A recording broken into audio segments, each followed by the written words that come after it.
My mama always said that if you know better, you need to do better. So today, this video is an apology. An apology because for 4 years, I talked about the concept of learned helplessness and shared with people that its opposite was personal accountability, that you have the opportunity to choose your destiny. Now, if you're not familiar with the concept, if you put fleas in a glass, they'll all jump out. If you put fleas in a glass and you put a lid on that glass, the fleas will jump up and hit their bodies against that lid until they realize that it hurts really bad and they can't get out. Once they come to that realization, you can take the lid off and those fleas will never again jump out of that glass. And every time when I tell that story, people always think about the imaginary lid, the proverbial lid that has been removed, that individuals are just imagining. They are suffering from learned helplessness. The problem is, and what was incredibly irresponsible for me, is that most of the people I'm talking with every day are leaders. They are people who are outside of the glass. They are people who get to decide what the climate is going to be. They get to decide the policy. They get to decide what lids are going to be on my glass.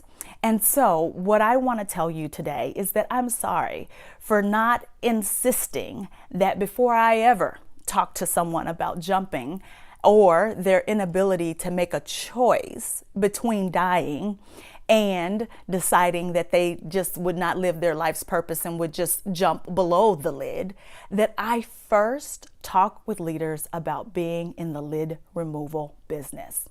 Those of us who have privilege, power, and influence have a responsibility to make sure that there are no lids.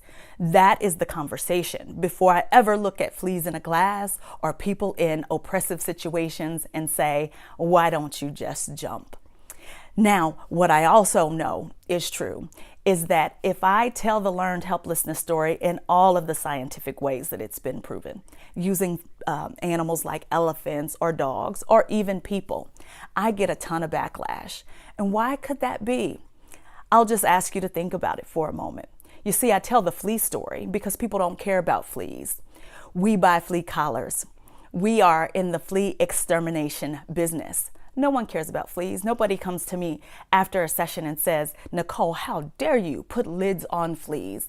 And so the reason I bring that up is that I want you to think about the people that we look at and say, you know what? It doesn't matter that you have lids. And I'd like you to ask yourself, why do we not care enough about those people to be more concerned about the lids than we are about what their individual choices are to jump or not?